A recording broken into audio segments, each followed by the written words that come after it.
Okay, so it's recording now. Welcome to lecture 3, part 1. So yesterday we have discussed how the description of the uh, intensity of the thermal radiation emitted by a black body was not explained by the classical theory of radiation. So what we discussed was that in order to explain the discrepancy between this curve, which is the curve that is measured experimentally, and this curve, which is the curve that you obtain from classical theory, Max Planck postulated that actually radiation and the atoms that are in the surface of this black body, they exchange energy in a way that just integer multiples of a fundamental amount of energy was exchanged. So you see that Max Planck said that radiation can just give to the material some multiple of h nu, where nu is the frequency of the radiation. And conversely, the material can only emit radiation with energy that is also some integer multiple of h nu. So this is completely different from what we expect in the classical theory, where we can exchange whatever amount of energy you want to think about. So in quantum mechanics, or at least this quantum effect that we are describing, which is related to the thermal radiation emitted by a black body, is such that the values of energy are not continuum, namely they cannot take every value you want, but they are discrete. So you can only have very specific values of energy. Okay, so now I'm going to move to the next phenomenon that we are discussing, which is the photoelectric effect. So as we discussed yesterday, you are welcome, Emanuela. As we discussed yesterday, if you send light to a metal plate, then you can remove electrons from this metal plate. And classically, you can also expect that, because if you're sending light to a metal plate, then you are giving energy to this plate in such a way that the electrons will start to, oscillate more and more. And at some point, the energy will be enough to win the energy that wants to keep the electron trapped on the metal surface. So at some point, the energy that light will give to the plate is big enough, and the electron will jump out of the plate. Okay. So classical theory can explain that, but as we were discussing, there are some peculiarities on the measurements about this effect that were in contradiction with classical theory. So in particular, we discussed that there is a specific value that you can give to the potential difference on the terminals of the battery in such a way that you can stop completely the motion of the electron towards the plate on the right, and all electrons will come back to the original plate and no current will be generated. And this value, which we call VB, or more specifically minus VB, does not change if you send light to the plate with the same frequency as before, but with a larger intensity. And in the classical theory, if you send light with a bigger value of the intensity, then you would expect that you are giving more energy to the electrons, and therefore you would require a potential difference between the plates which is bigger. But actually, you see that the value is the same. So this is not well explained by the classical theory. And what we also discussed was the following. If you want to stop the electron that is removed from the metal plate, then you should be ensured that the fastest electron that tries to escape the plate will be stopped. So when the electron is emitted by the metal plate, it will have a kinetic energy, which is given by 1/2 times the mass of the electron times the velocity of this electron squared. And this name m that I put here is to denote the fact that I'm speaking about the fastest electron. So this is the maximum velocity that an electron will have when I throw light to the metal plate. So if I want to stop the electron, then the entire energy of the electron, namely the kinetic energy, should be equal to the electric energy that I am giving to stop it. So all the kinetic energy should be converted in electric energy in such a way that I ensure that the electron will be stopped. Okay. And for those of you that are not familiar with the expression of the electric energy, it is nothing but the product of the electric charge, in this case, the charge of the electron, times the potential difference that you submit the electron. Okay. So now comes is ME the mass of the electron? Yes. So ME in the expression of the kinetic energy is the mass of the electron. Okay.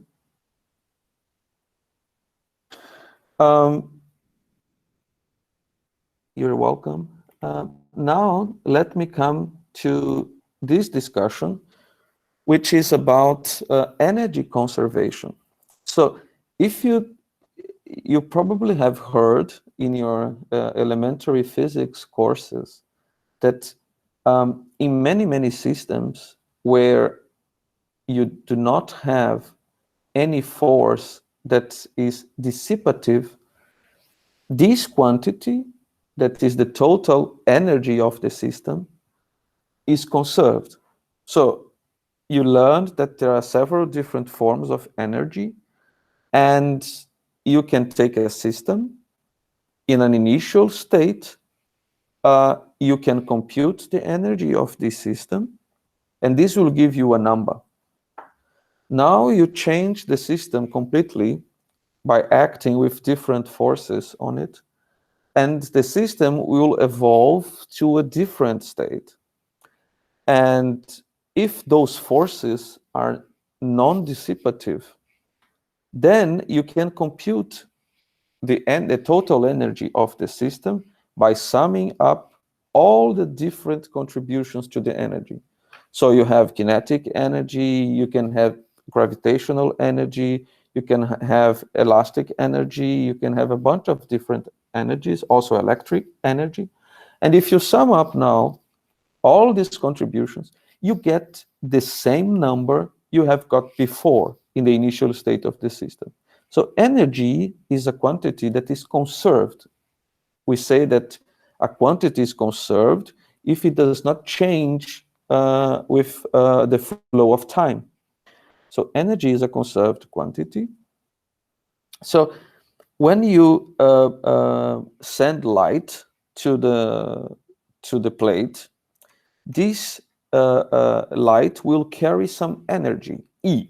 Okay, so this light is carrying energy E. It will hit the plate, and if the energy is big enough, then it will remove the electron from the plate. Okay, Now, let's remember that the electron is on a material, and therefore the material provides some energy to the electron in such a way that the electron is trapped to the material.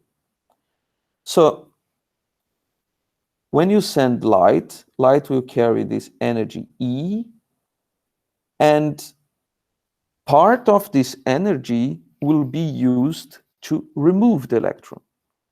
And the necessary amount of energy that you need to give to the electron in such a way that it escapes from the metal is what we call W, which is called the work function.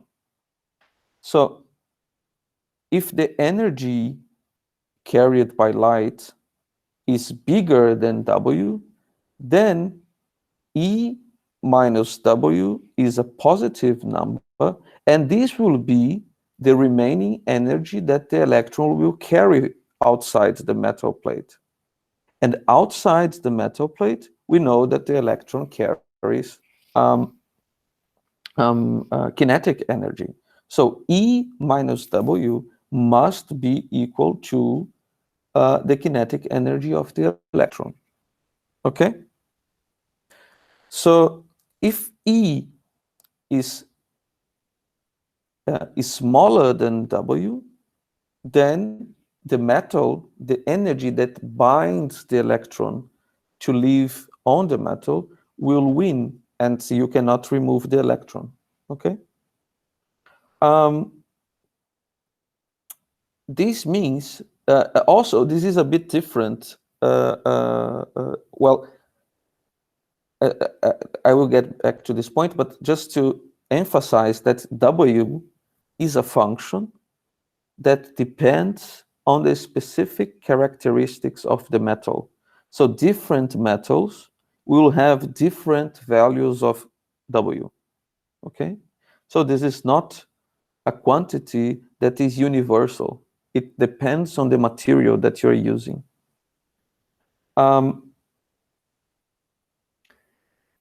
So this is written here. And now let's discuss what we should expect to describe the photoelectric effect from the classical theory.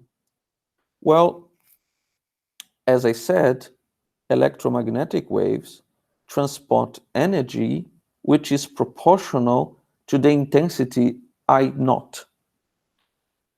And I naught, and therefore the energy, does not depend on the frequency of the electromagnetic wave.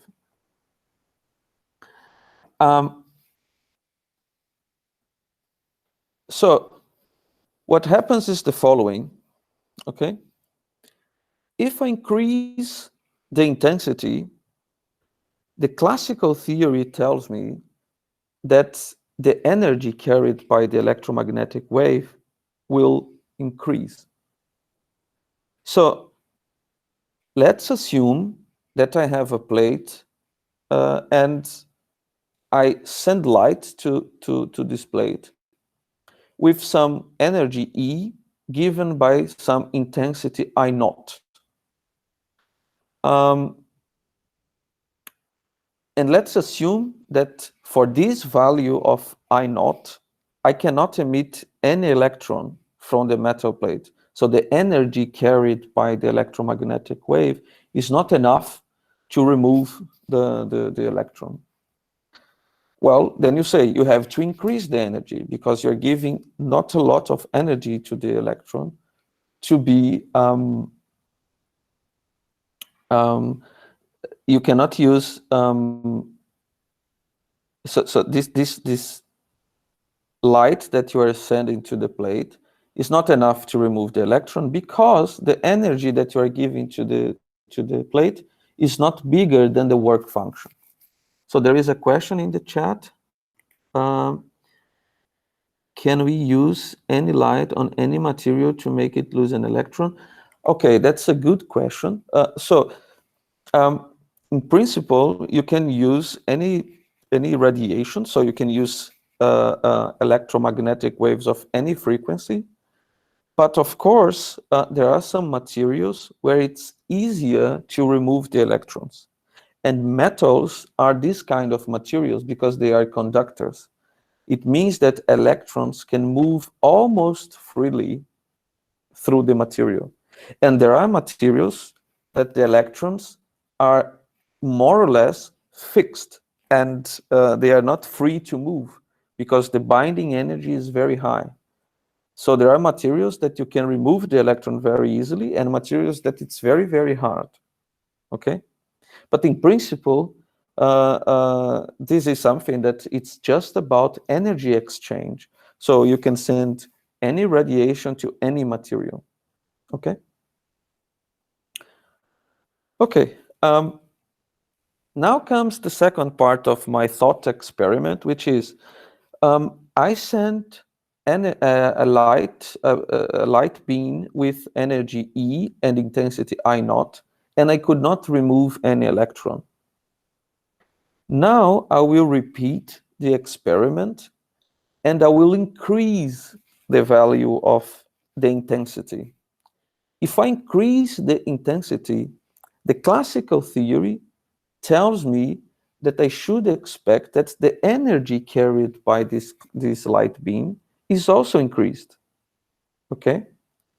So if I increase the energy that light carries, I can expect that at some point the energy here will win the work function, and therefore I will emit some electron.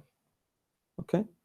So just the classical theory tells you, just increase the intensity, and at some point you are going to see some electron jumping out of the metal plate. This is not what is seen in experiments.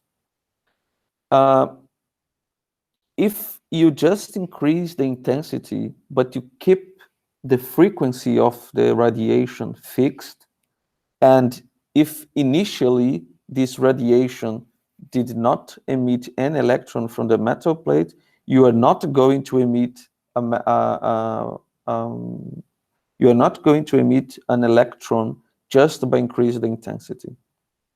So this is completely at odds with the classical theory. The classical theory tells you that you just have to increase the intensity. And experimentally, what you see is that if you have some radiation at some given frequency and it does not remove an electron for a given intensity I naught, it will not emit any electrons if you increase the intensity but keep the frequency the same. What is the meaning of intensity in the classical point of view? Well, intensity is, you can think of as a measurement of the amplitude of the wave. So from the classical theory point of view, the intensity is associated with the electric field that forms the wave. Okay, so the bigger is the electric field, the more intense will be the wave. Yeah.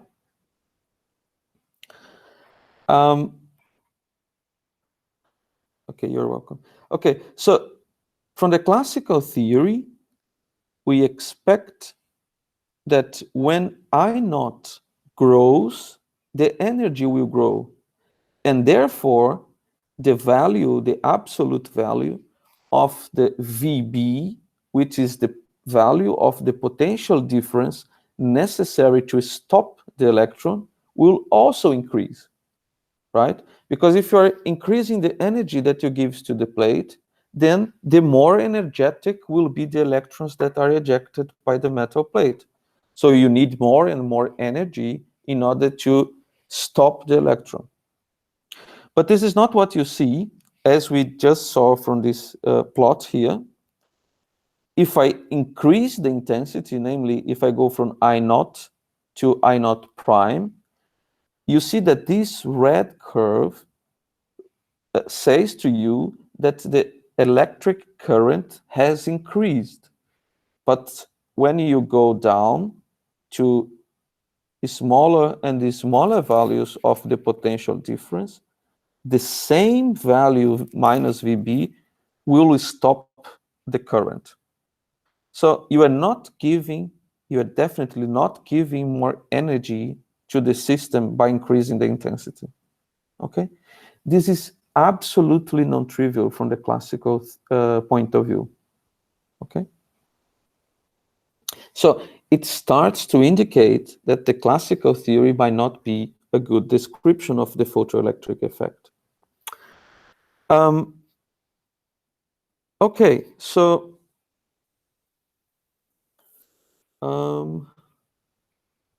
let me move. Also, in the classical theory, energy is associated with intensity, but not with frequency. So we thought before that if we increased the energy, if we increased the intensity, then that would increase the necessary energy to stop the electrons.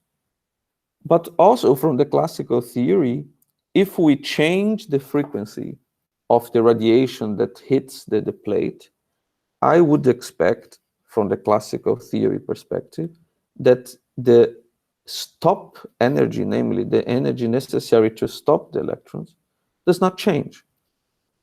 So you see that now I go back to the experimental setup, and I will just change the frequency of the radiation that I'm throwing to the plates. And when I do that, I have nu1, nu2, nu3, and nu1 is smaller than nu2, which is smaller than nu3. So I'm increasing the frequency, and what I see is that the bigger the frequency is, the bigger is the value of the absolute value of VB. So VB for frequency nu1 is here, but for frequency nu2, VB comes here. So the absolute value of VB has increased. So you need more energy to stop the electron.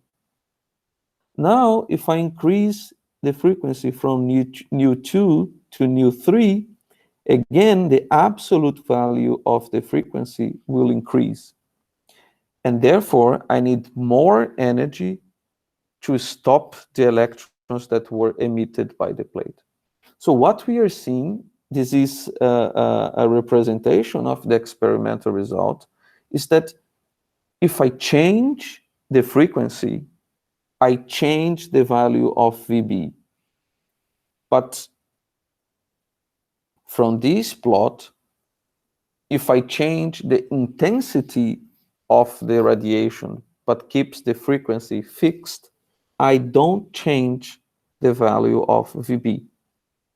And this is in contradiction with the classical theory, okay? So how to explain that? I mean, the classical theory tells you that energy is associated with intensity. And just by looking at these experimental results, we have realized that actually it is the frequency that changes the value of the energy necessary to stop the electrons. So we can start thinking how to explain such phenomena in view of the fact that the classical theory is not given a good explanation of the experimental outcome. And this was explained, well, was tentatively explained by Einstein in 1905. As I said to you, this year was a very important year for Einstein's career. He published a paper about the photoelectric effect and two more papers that were very important. And one of these papers is the paper where he formulated the theory of special relativity that you are learning in the other lecture. So what Einstein proposed to explain why the results that we are seeing behave like that was the following. So Einstein said that instead of thinking, is there a question? Hello. Yes, please. I can't see the relation between the frequency and VB. You cannot see from the classical theory. And I'm going to try to convince you now what about the relation between them. Oh, okay. Okay? Thanks for the question. Actually, you should be surprised with this relation because this is completely non-intuitive from the classical theory perspective. So what Einstein did was the following. So the year was 1905. So uh, Planck published the results about the quantum of energy in 1900. So Einstein said, well, let's take Planck's proposal seriously and think about light not as a wave with a continuum um, a possibility of energy exchange, but rather of light composed by quanta of energy. So light now is like a collection of energy packets, and these packets will move as light. So you can think now of light as being a collection of tiny, tiny particles that each particle carries some quantum of energy that, according to Planck, is h, the Planck's constant, times the frequency of the radiation. Okay? Um, so this is the proposal by Einstein. So light now is made of tiny particles that carry this quanta of energy, h nu, and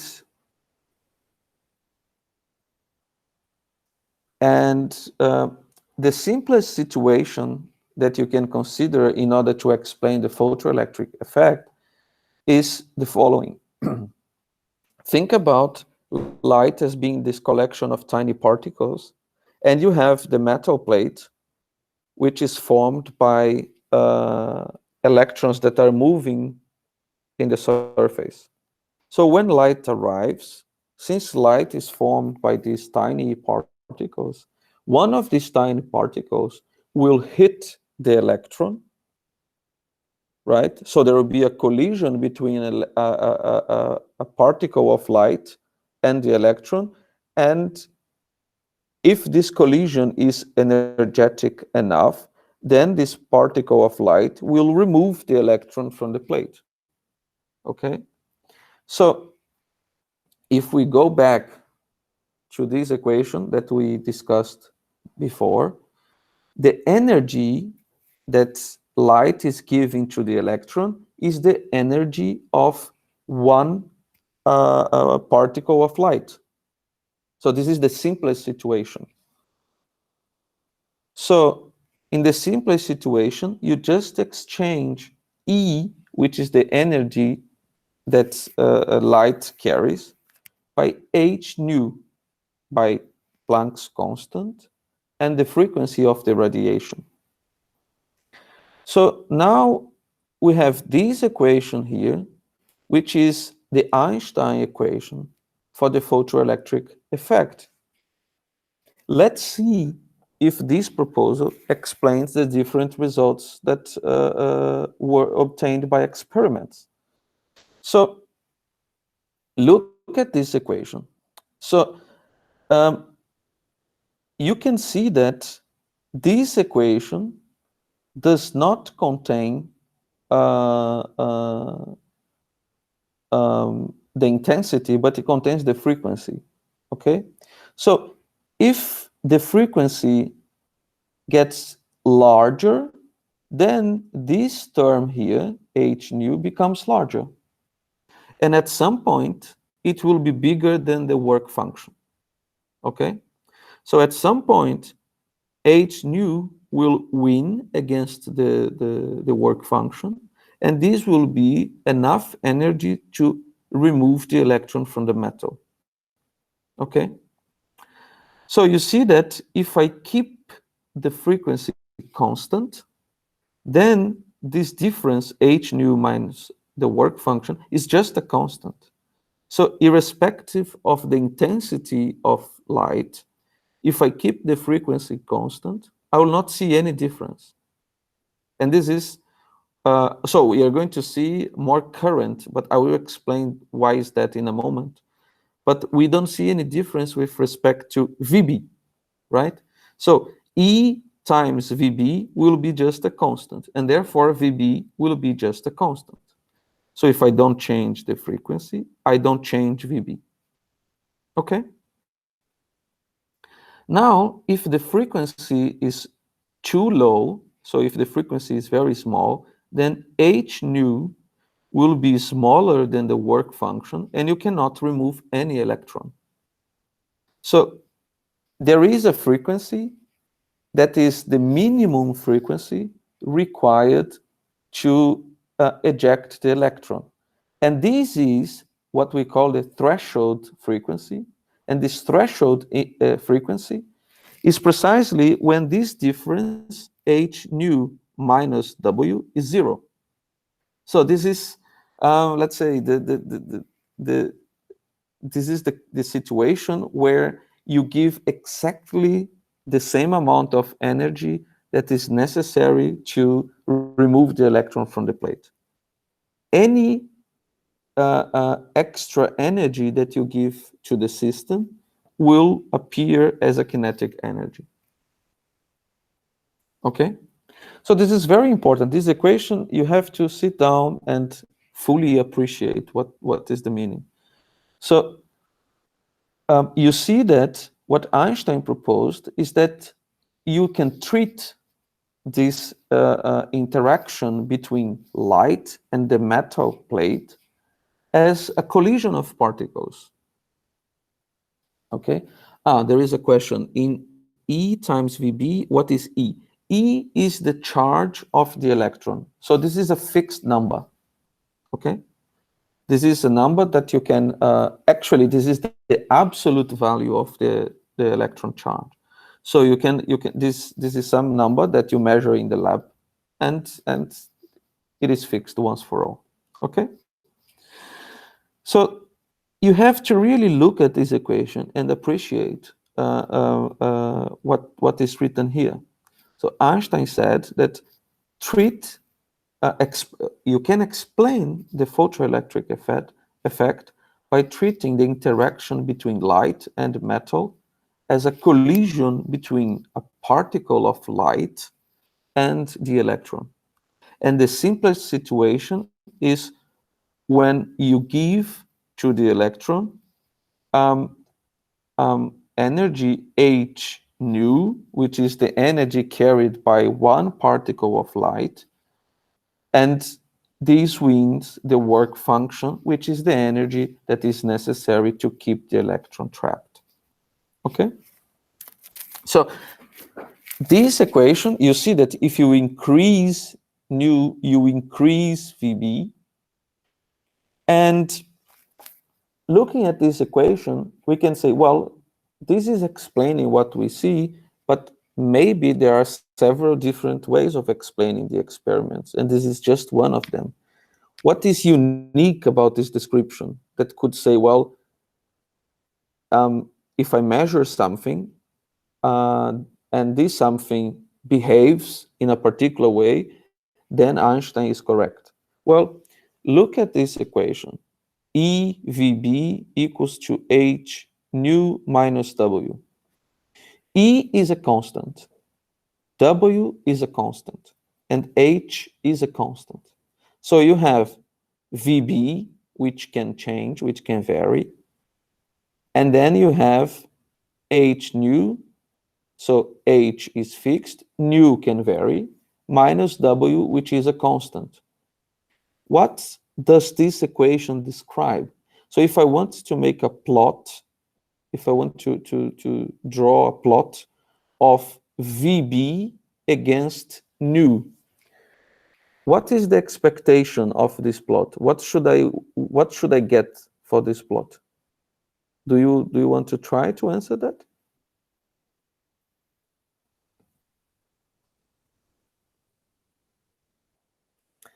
They are directly proportional, that's true. It's a linear plot. Yes. So this will be a straight line, right? This is what you are going to see. So if you measure VB as a function of nu, you are going to see a straight line if Einstein is correct.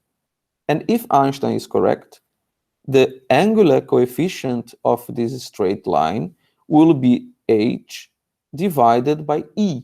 So I can put this e on the right-hand side of this equation. So the angular coefficient will be h divided by e. And also, the place where this straight line will intersect the horizontal line will be w divided by e.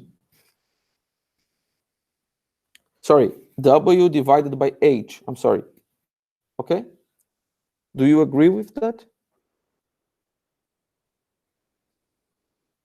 So h divided by e, which is the angular coefficient, is also the slope of the straight line. So it's how much the straight line is distant from the horizontal line. So it's the angle or the tangent of this angle between the straight line and the horizontal line. So now a question for you. If the angular coefficient or the slope of the straight line is h divided by e, h is a constant, is Planck's constant. E is the electron charge, so it's a constant. Will it change if I change the material? So if I have a given metal and now I change to a different metal, am I going to see a different slope for the straight line? Yes or no?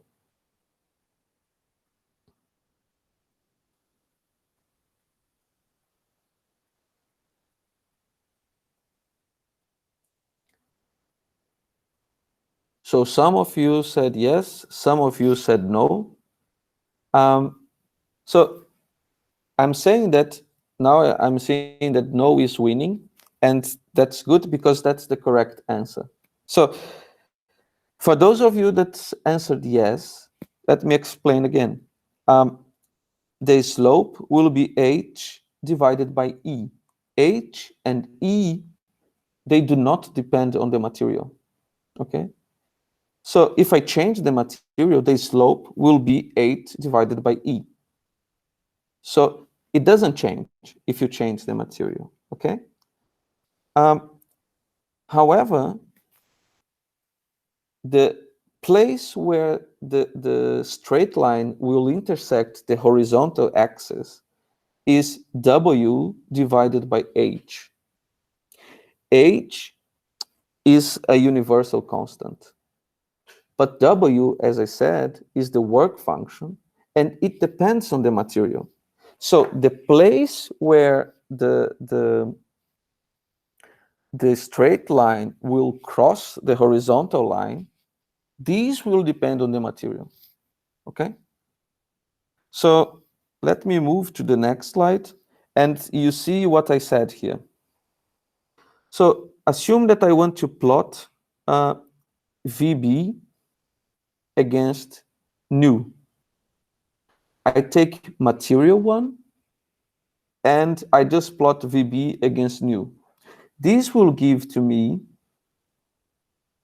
a straight line. This red straight line is what I will measure for material 1. The slope is precisely, so if I want to denote what the slope is precisely this angle here, okay? And you see that this straight line will intersect the horizontal axis precisely at W1 divided by H, where W1 is the work function of material 1. Okay? Now I want to make the same measurements, but for a second material, which is material 2. Why it is not W divided by E? Okay, I'm going to get there, just a second. Material 2 will have, as we discussed, the same slope as material 1. So material 2 will have this slope, which is the same as the slope of material 1. But the straight line will intersect the horizontal axis in a different point, because it will intersect the horizontal axis at W2, which is W2 over H. And W2 is a different function, has a different value for material 2 than for material 1. So this point will be different from this point. So again, let me repeat, the slope of these straight lines for different materials will be the same, but the point where they intersect the frequency axis will be different because it depends on the value of the work function. Okay, so there was a question, why is W over H and not W over E? So we can, yes, Rebecca is right. So when you have this equation here, so what I'm saying is the following. I want to find the place where the straight line will intersect the horizontal axis. The horizontal axis is defined by the place where VB is 0. Okay? So if I plug this into this equation, I'm going to have the following equation. 0 is equals to H nu minus W. And now if I solve this equation for nu, I'm going to get W over H and not W over E. Is that okay?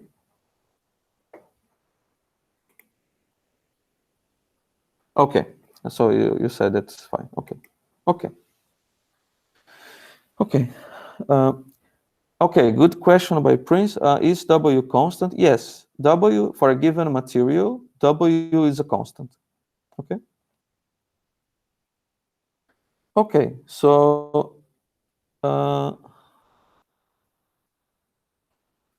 let me move back to this slide. So these experiments that really verified that the plot of V against nu is a straight line were performed by Millikan. And Millikan actually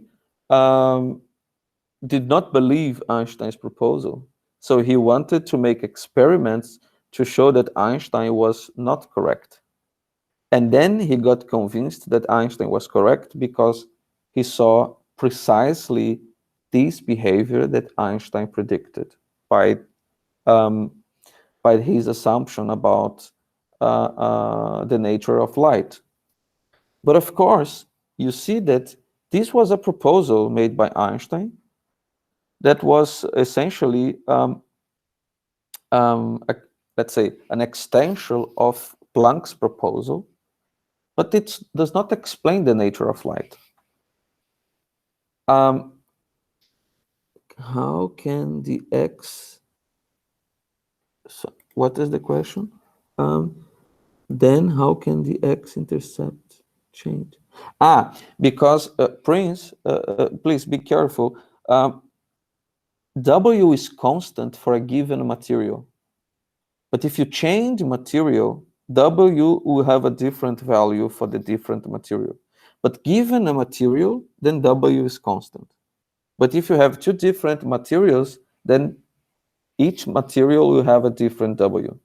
Okay? But that's a good question. So what Einstein said was, well, let's take seriously Planck's proposal, and we can explain the photoelectric effect. But of course, there is a big confusion because on the one hand, there is the Maxwell's theory about light, which behaves as a wave.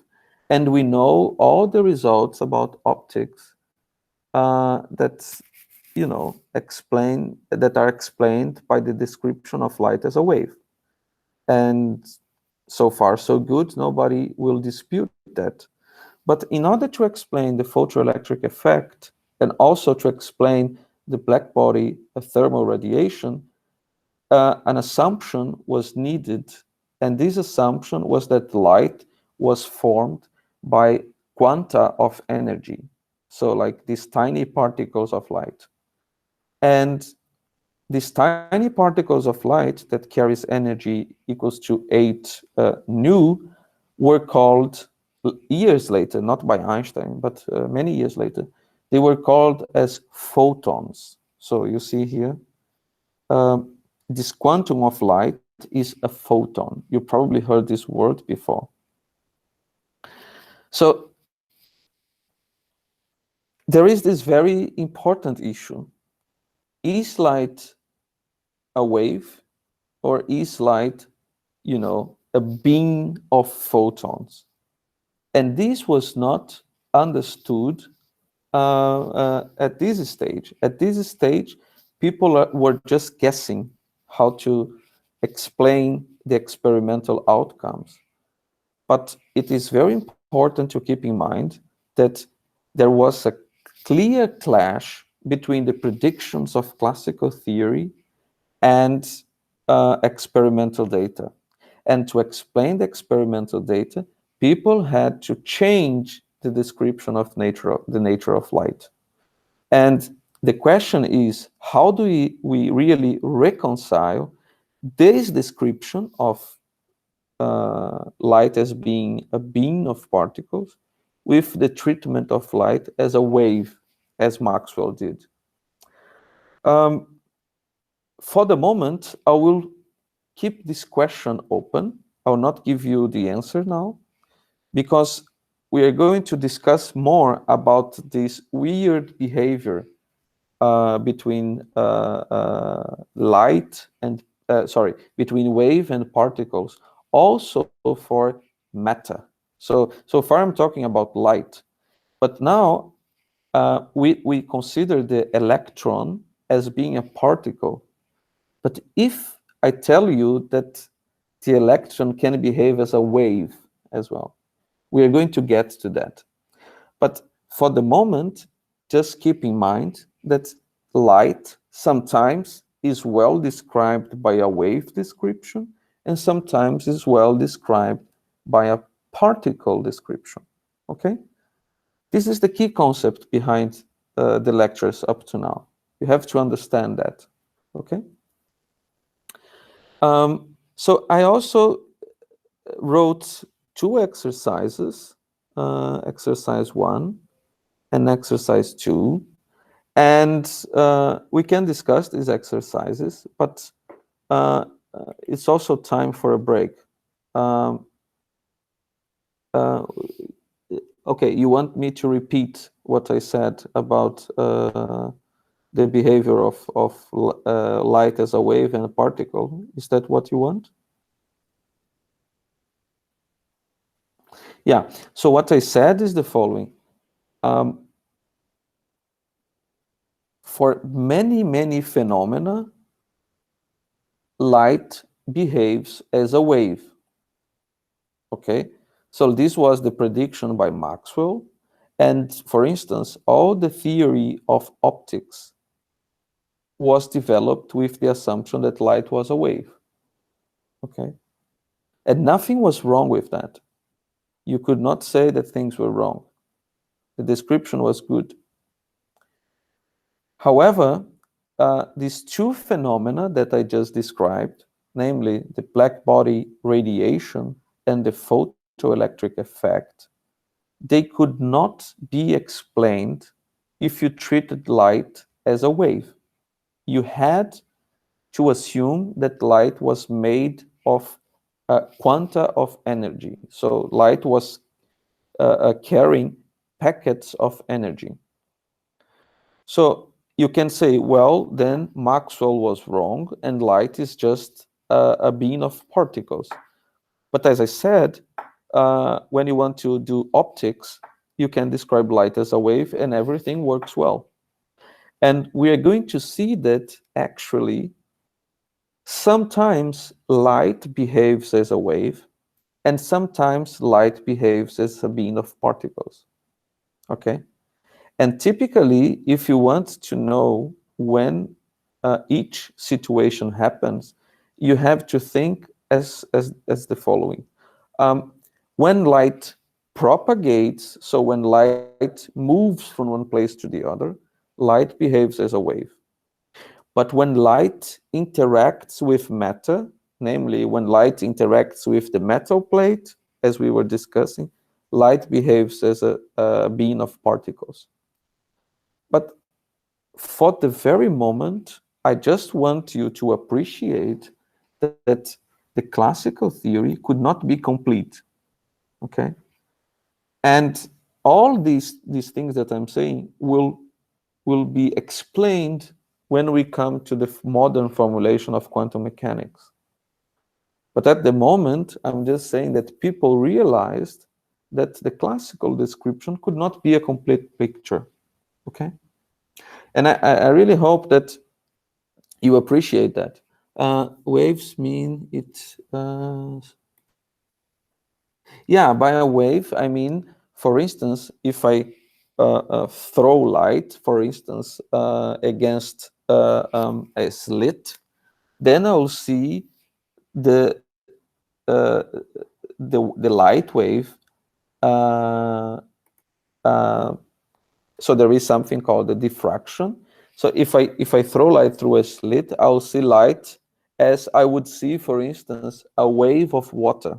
So when light passes through a slit, it expands, it diffracts, and you see that, okay? And as you would see if you throw a wave of water. Uh, uh, Prince is asking, why can't light be a particle in all cases? Well, because all these phenomena that I described as being part of this branch of physics called optics will not be well accommodated in this description. So just to tell you that in the very past, some people thought that light was made by particles. And then it was realized that actually light was made of electric and magnetic fields oscillating as a wave. So this was Maxwell. And then this idea that light was essentially made of particles came back again because of this phenomena that I'm describing. But we cannot just choose one description of light. You have to take both. And as I said, for the moment, I don't want you to understand all the details behind that. I just want that you open your mind, that choosing a single description is going to give you wrong answers. Okay? I hope this clarifies. And with that, I will stop recording and we will have the 10 minutes break. Okay? So see you in 10 minutes.